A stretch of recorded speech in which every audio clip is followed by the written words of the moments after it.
Di pertemuan 8 ini kita akan bahas tentang algoritma kriptografi modern ya. Di materi sebelumnya itu tentang OTP ya, sudah diminta untuk merangkum. Dan pertemuan selanjutnya ini tentang algoritma kriptografi modern. Sebelumnya juga pernah dibahas juga algoritma yang klasik ya, klasik algoritma di kriptografi.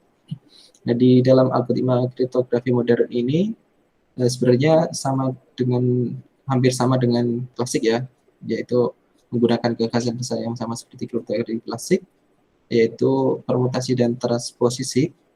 Hanya nanti ada penekanan yang berbeda di dalam metode pengubah datanya. Pada kriptografi klasik, kriptografer menggunakan algoritma yang sederhana, di mana dia memungkinkan ciphertext-nya dapat dipecahkan dengan mudah ya. Itu mudahnya itu karena bisa melalui dengan statistik ya, cara-cara statistik dengan intuisi perkiraan-perkiraan ya. Kemarin kita coba untuk mendeskripsikan kembali dengan beberapa cara yang sederhana. Kemudian sementara untuk algoritma kriptografi modern ini sedikit kompleks, sehingga untuk seorang kriptoanalisis itu dirasa sedikit susah ya. Kalau yang belum ahli mungkin akan sangat susah sekali untuk bisa mendeskripsikan teks yang sebenarnya yang dikirim di dalam percakapan gitu. Kemudian algoritma kriptografi modern ini beroperasi dalam mode bit ya. Jadi nanti banyak kita bekerja atau mengubah plain text itu ke dalam data biner. Jadi kalau dulu pernah belajar rangkaian digital ya. Nah, ini kita akan belajar lagi bagaimana mengubah sebuah karakter ABCD ke dalam bentuk desimal, dalam bentuk ASCII ya, nanti desimalnya berapa, kemudian kita ubah dalam bentuk biner 0101 seperti itu, baru kita akan enkripsikan dengan kunci yang kita miliki gitu. Nah, kunci yang kita miliki nanti ada metode algoritmanya masing-masing beda-beda gitu. Selanjutnya operasi dalam mode bit ini berarti semua data informasi baik kunci ya, plain text maupun ciphertext-nya itu dinyatakan dalam bentuk biner ya, 0 dan 1. Kemudian algoritma enkripsi dan dekripsinya memproses semua data dan informasi dalam bentuk rangkaian bit tadi. Kemudian ketika untuk mendeskripsikan kembali sama ya, jadi dalam bentuk rangkaian bit juga.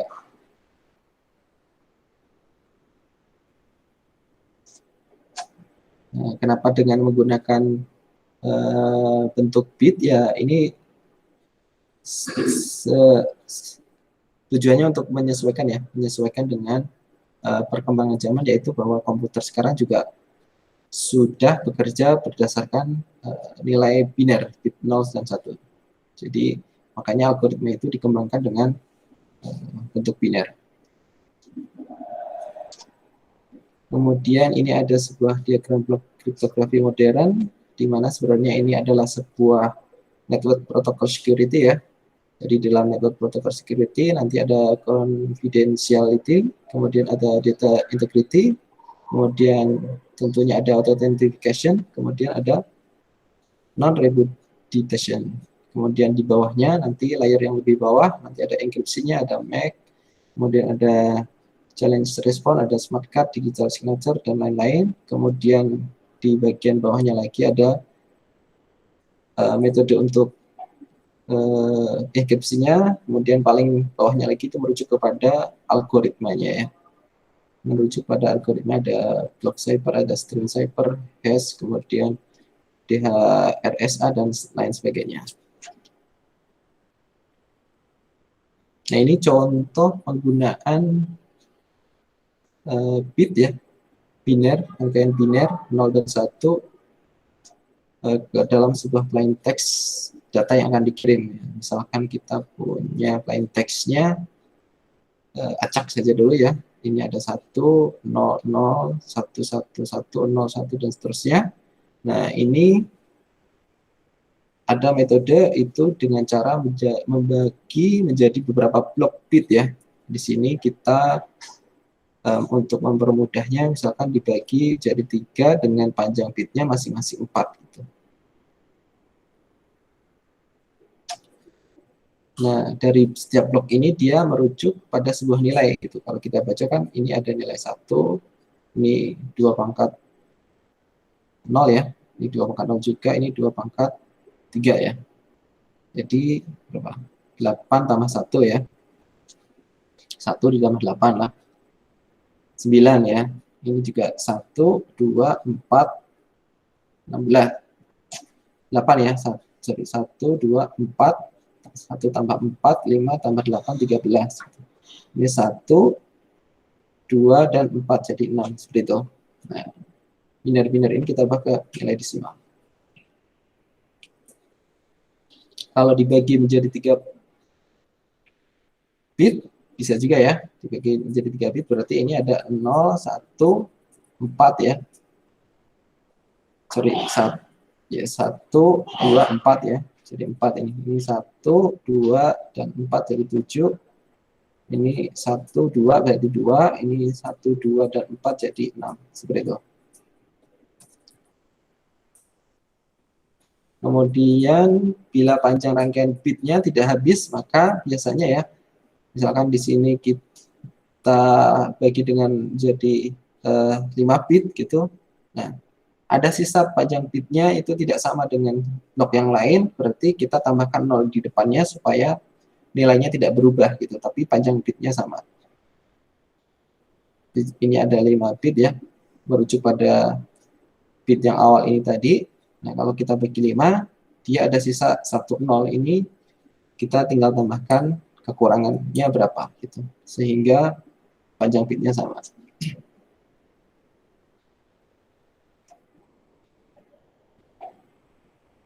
Adapun cara lain menyatakan rangkaian bit dengan notasi heksadesimal ya.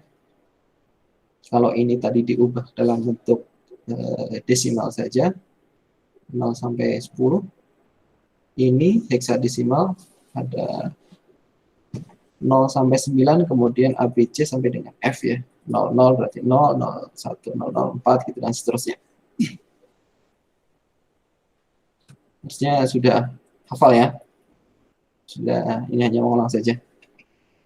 Tadi kalau kita bagi bit stream ini jadi 3 blok dengan panjang 4 bit, maka dalam notasi heksadesimal 1001 itu artinya 9 ya. Sama dengan hampir sama dengan, namun kalau kita lebih dari 9, misalkan 1011 yang 13 tadi dia D, yang ini artinya 6 heksadesimal seperti itu.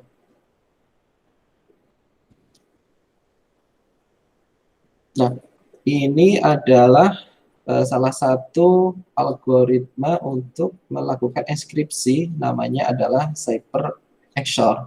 Jadi operasi XOR ini bisa dipakai untuk melakukan enkripsi terhadap sebuah plain text gitu. Operasi XOR ya. Jadi dulu pernah belajar di sistem digital juga, atau disebutnya exclusive OR. Notasi matematis untuk operator XOR itu dilambangkan dengan ya positif yang dilingkari dalam bahasa C ya. Operator XOR bisa dilambangkan juga dengan apa ini? Segitiga, pangkat segitiga ya. Nanti di Python juga sama, ada pangkat segitiga. Jadi nanti operasinya kita menggunakan pangkat segitiga. Panah ke atas ya.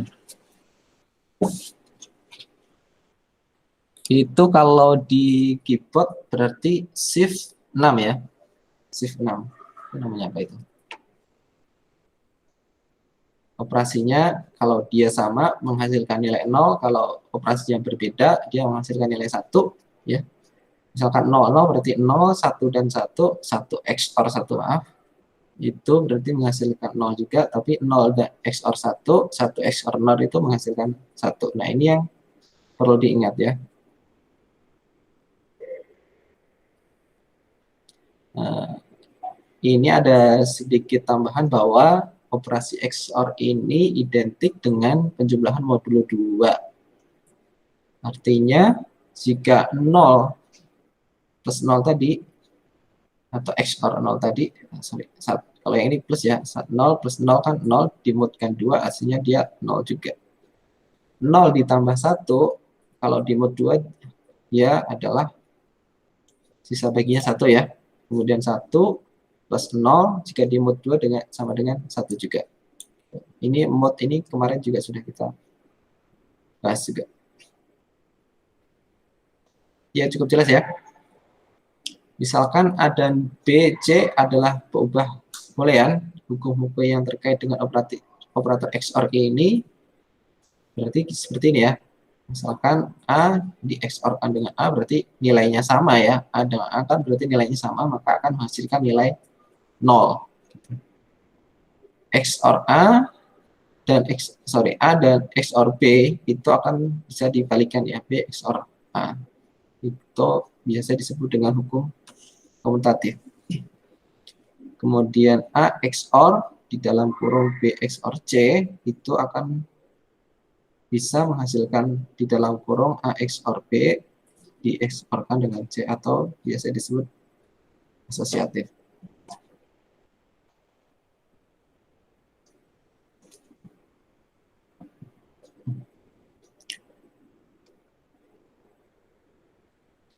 Kemudian jika dalam bentuk biner, maka kita bisa mengeksporkan setiap biner ya sesuai dengan urutan letaknya gitu. Kalau ini ada contohnya 5 bit dieksporkan dengan 5 bit ya, kita tinggal urutkan posisinya di mana gitu.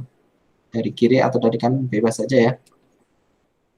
Misalkan ini ada 10011 dieksporkan dengan 11001, maka kalau dari kanan berarti 1 dan XOR 1, 0 tadi ya, 1, 0, 1, 0, 0, 0, 0, 1, 1, 1, 0. Ini adalah hasil XOR-nya.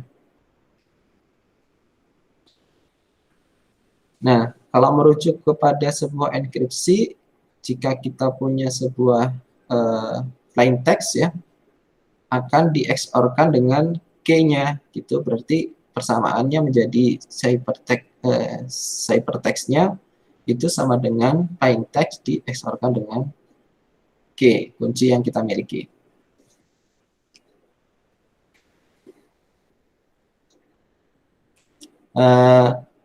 Ketika XOR ini dipakai untuk melakukan enkripsi, maka XOR ini juga bisa dipakai untuk melakukan deskripsi. Caranya tinggal di XOR-kan kembali dengan kunci yang sama tadi gitu.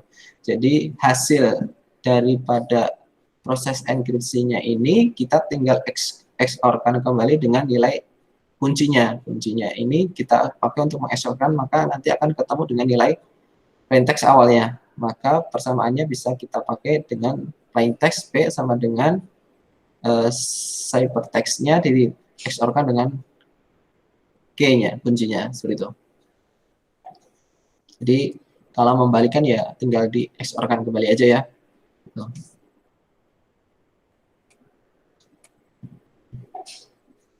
Nah, ini kita punya contoh sebuah karakter. Plain text-nya itu adalah karakter E. Jika diubah menjadi sebuah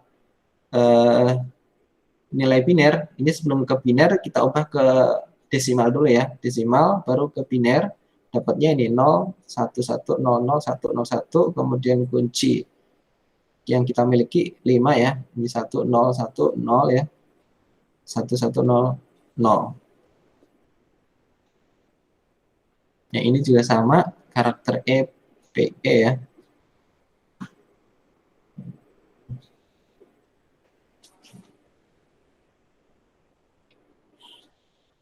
Kemudian plain text-nya itu adalah 0 1 1 0, balik lagi ya, 0 1 0 1, balik lagi karakter awal.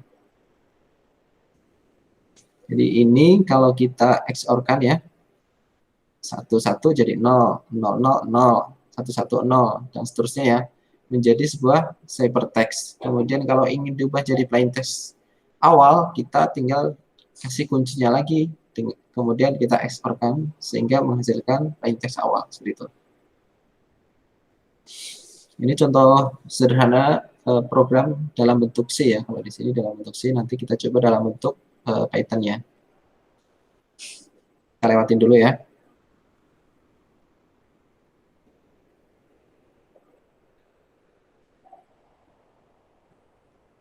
Nah, ini ada beberapa contoh bahwa program komersil yang berbasis DOS, DOS, atau Macintosh itu biasa menggunakan algoritma XOR sederhana.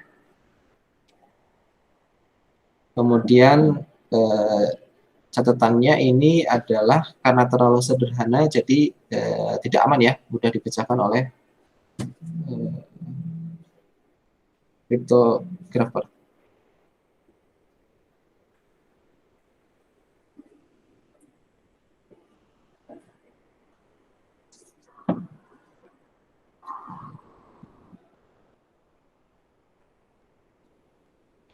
Kemudian untuk bisa memecahkan sebuah enkripsi menggunakan metode Cipher XOR ini, kita bisa melakukan asumsi ya.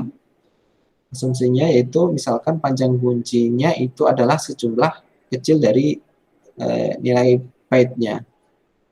Kemudian pertama cari panjang kunci dengan prosedur counting. Misalkan XOR-kan ciphertext terhadap dirinya sendiri. Jadi kita punya sebuah ciphertext atau plain text yang sudah terenkripsi, kita bisa XOR-kan dengan dirinya sendiri setelah digeser sejumlah byte ya. Yang hitung jumlah byte yang sama. Jika pergeseran itu kelipatan dari panjang kunci, maka 6% dari byte itu akan menghasilkan nilai yang sama. Jika tidak, maka 0,4% akan sama. Angka-angka persentase dari 6% dan 0,4% ini biasanya disebut dengan index of coincidence. Pergeseran terkecil mengindikasikan panjang kunci yang dicari ya. Ini mengindikasikan untuk menemukan panjang kunci dari plain text yang dibuat atau enkripsi yang dibuat, sorry.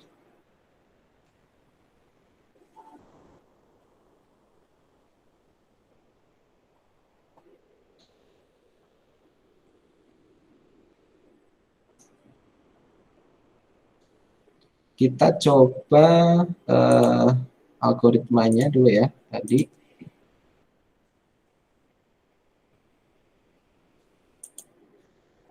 Ini saya share dulu untuk full screen-nya.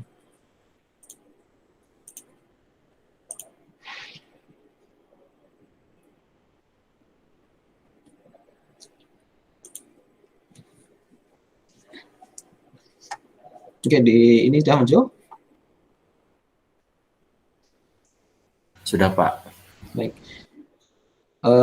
Ini programnya sebenarnya sederhana saja ya. Jadi XOR-nya ini aja sebenarnya. Dia mengXOR-kan ini. Ini saya punya di bagian bawah. Saya punya sebelum masuk ke atas ini, kita punya bagian bawah. Misalkan saya punya karakter K. Karakter K ini kita pengen ubah dalam bentuk biner, maka dalam Python dia ada fungsi namanya ORD dalam kurung karakter yang kita pengen ubah gitu. Dia dalam bentuk desimalnya adalah 75. Kita bisa merujuk ke tabel ASCII ya, jadi teman-teman bisa download tabel ASCII atau mungkin sudah hafal ada karakter-karakter keyboard ya. Itu kalau diubah dalam karakter ASCII sehingga bisa dikenali oleh bahasa mesin ya. Ini kalau tadi kita punya K ini ya 75 di sini ya. Ini saya dulu tidak bisa ya.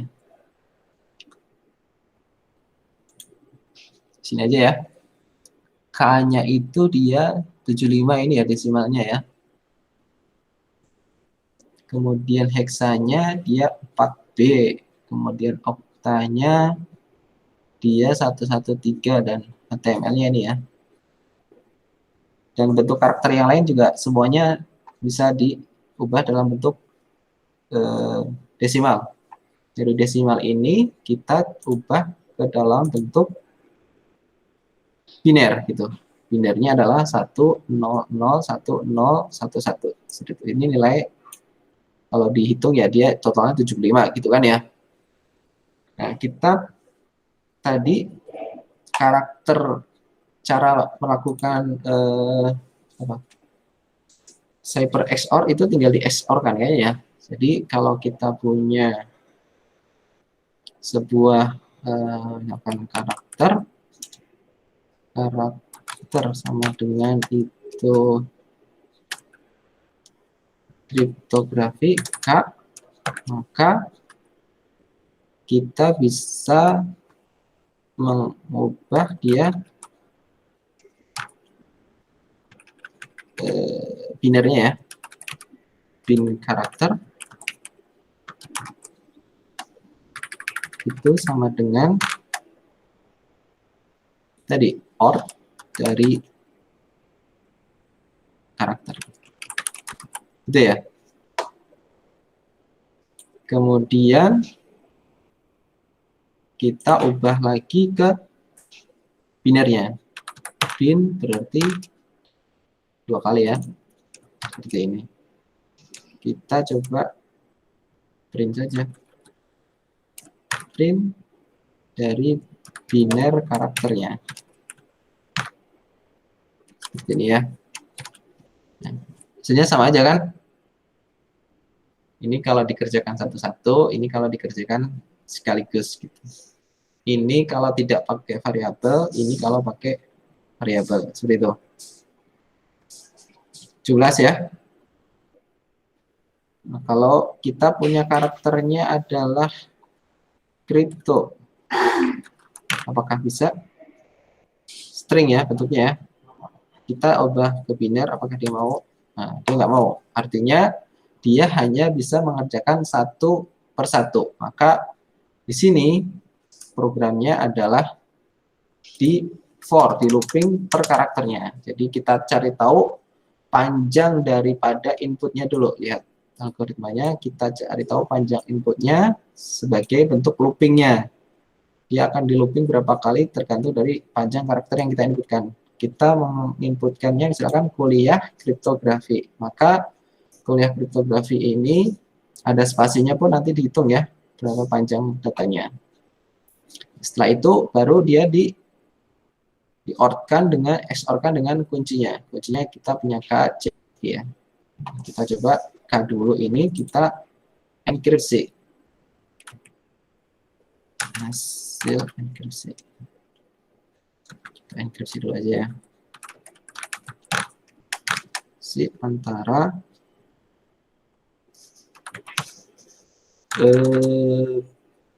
bin karakter ya, itu dengan kuncinya adalah, saya buat kunci dulu di sini ya.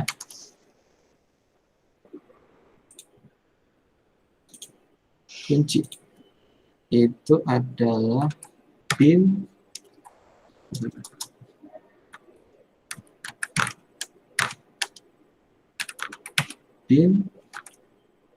OR dari kuncinya, misalkan saya maunya K kecil gitu.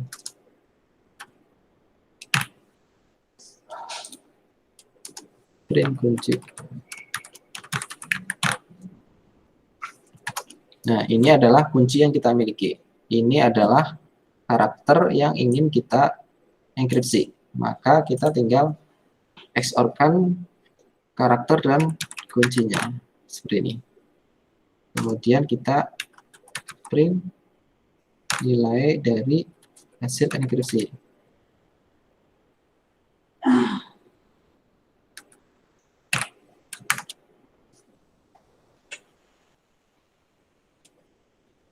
Oh, dia XOR-nya string ya.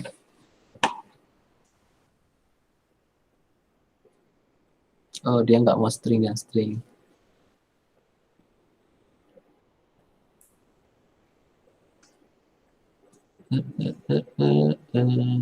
nom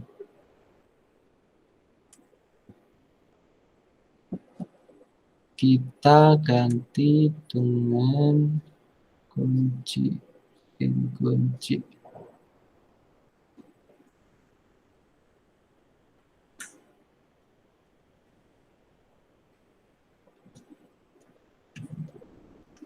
Bentar ya.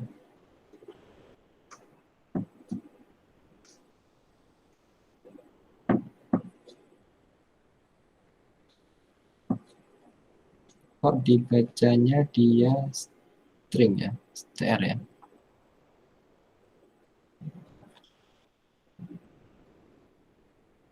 Ini bener kan? Lambangnya sama ya. Sorry. Sama ya. Enkripsi.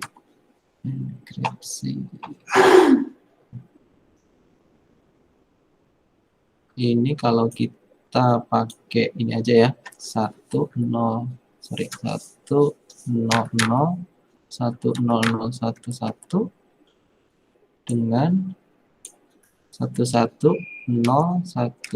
seperti itu ya.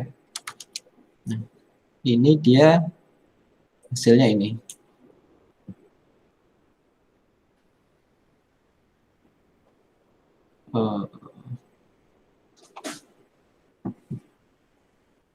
Nah, kalau kita bikin program yang panjang untuk sebuah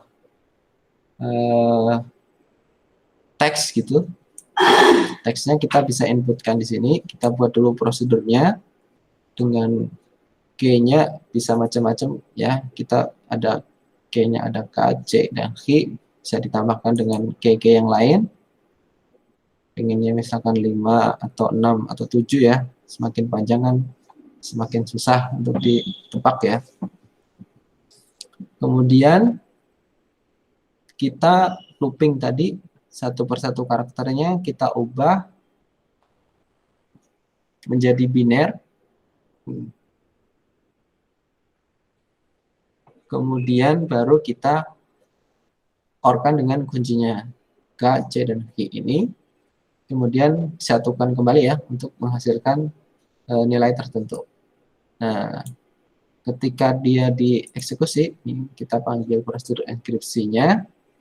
Misalkan ini ada kuliah kriptografi, dia menghasilkan ini. Hasil enkripsinya 6 sama dengan kutip 9%, kutip 3, dan seterusnya itu ya. Nah, nilai ini kan tidak bisa dibaca. Kita bisa melakukan deskripsi dengan cara mengeksorkan kembali. Artinya kita tinggal panggil prosedur yang sama dengan menginputkan nilai enkripsinya ini. Nilai enkripsi ini kita panggil lagi ya, karena dia tersimpan di dalam variabel ini ya, encrypted, variabel terenkripsi, maka kita tinggal panggil lagi encrypt descript ini dengan input encrypted, nilai yang terenkripsi, maka kita bisa print lagi bahwa menghasilkan nilai ini. Ini ya hasilnya ya. Seperti itu. Bisa dipahami? Bisa, Pak. Ada yang mau ditanyakan?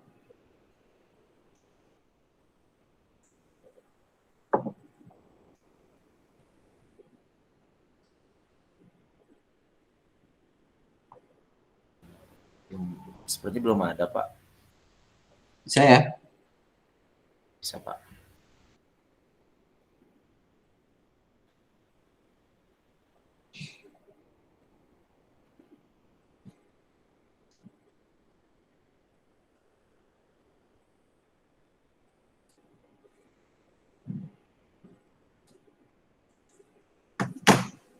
Next itu saya lanjutkan sedikit tentang algoritma simetri ya.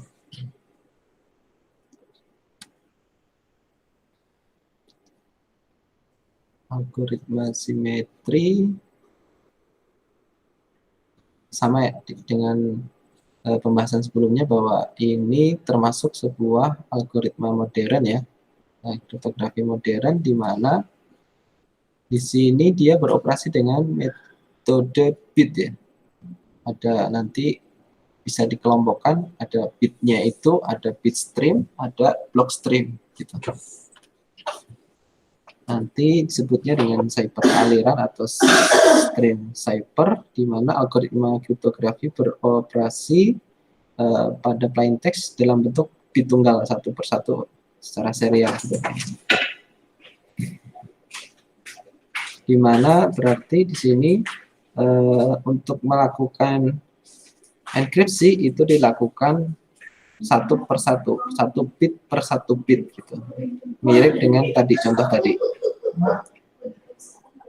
Contoh yang di program sebelumnya. Kemudian jika dalam bentuk cipher block cipher, algoritma ini beroperasi pada plain text ciphertext dalam bentuk block bit. Yang di dalam hal ini rangkaian bit itu dibagi menjadi beberapa blok ya. Jadi ketika sebuah teks itu diubah ke dalam bentuk biner, misalnya ada 64 bit, itu maka nanti dia bisa dibagi menjadi beberapa blok karakter. Misalnya itu dari 64 bit, maka algoritma enkripsi merupakan 8 karakter ya. Setiap kali penyediaan satu karakter sama dengan 8 bit, artinya 8 kali apa sama dengan 4 bit tadi. Jadi satu karakternya nanti diisi dengan 8 bit dalam pengkodean ASCII tadi. 0 sampai dengan 255 ya. Kalau kita merujuk pada tabel ASCII kan, keyboard itu semuanya ada itu tadi 0 sampai 128 ya. Ini semua ya.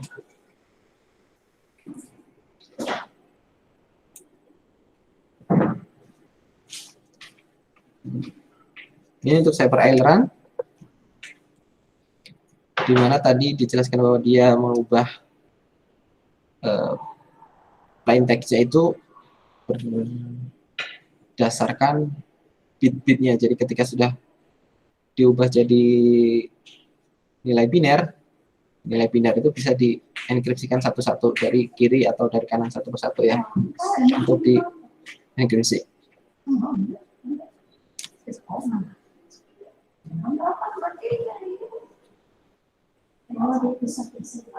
Ini catatannya tadi berarti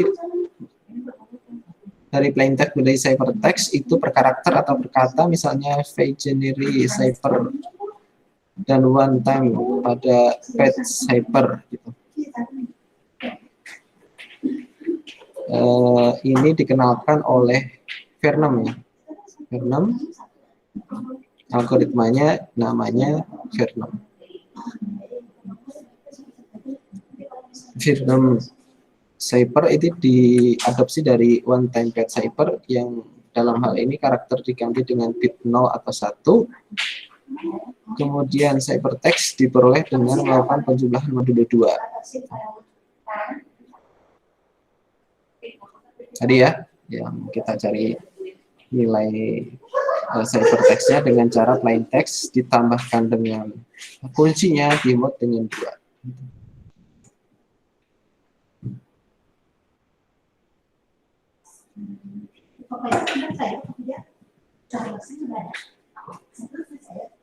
Kemudian plain text-nya bisa diperoleh dengan melakukan penjumlahan modulo 2 ya. Itu untuk plain text awalnya itu sama dengan ciphertext-nya ditambah dengan K-nya di mode 2. Seperti V6 ini adalah bentuk lain dari one time pet cipher ya, bersama aja.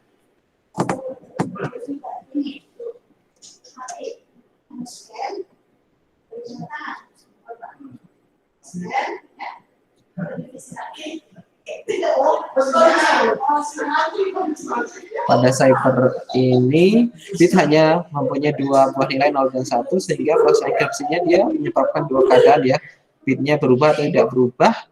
Kemudian kalau berubah berarti disebabkan oleh kunci enkripsinya. Untuk aliran kuncinya itu dibangkitkan atau di-generate dari sebuah pembangkit yang dinamakan dengan pembangkit aliran bit kunci atau key string generator ya. Aliran bit kunci ini sering dinamakan running G, di XOR-kan dengan aliran bit plain text-nya P1 sampai dengan PN ya. Untuk di sisi penerima, bit-bit yang di XOR-kan itu akan dialirkan dari bit kunci yang sama untuk menghasilkan bit-bit plain text gitu. Biar sama aja ya. Ini bentuk diagram blok daripada sebuah cipher aliran, cipher stream ya. Jadi dalam bentuk plain text, kemudian kita punya sebuah generator key stream, kemudian kita XOR-kan untuk dienkripsi, kemudian menghasilkan ciphertext, kemudian jika diterima oleh penerimanya, maka dia juga punya generator key stream-nya ya, maka dia bisa di XOR-kan untuk menghasilkan plain text awal gitu.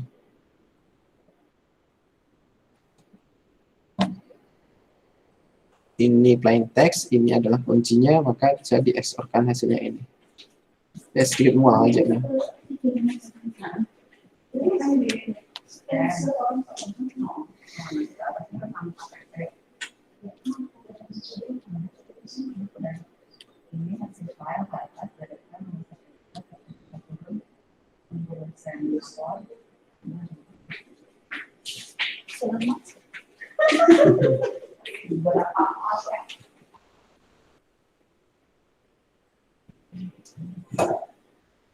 Sama aja ini ya, tidak perlu.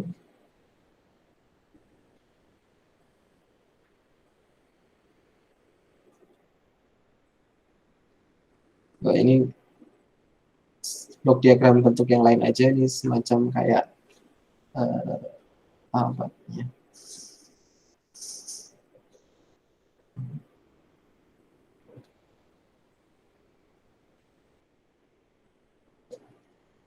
U ini tadi adalah besaran konstanta, maka nanti aliran bit-bit kunci yang dihasilkan pada setiap lelaran tidak berubah ya, jika tergantung hanya pada U. Ini nilai variabel pajaknya kunci kayaknya.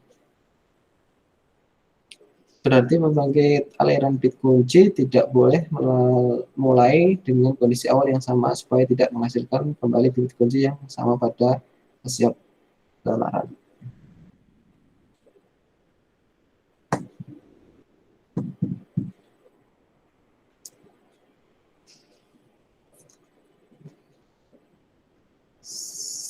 Itu saja, paling ini sama kayak pembahasan sebelumnya, hanya bentuk-bentuk serangan yang mungkin bisa dilakukan ya di dalam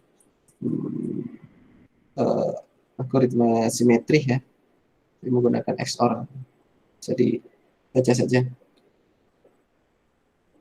Ada knowledge plain text tag, kemudian ada ciphertext only,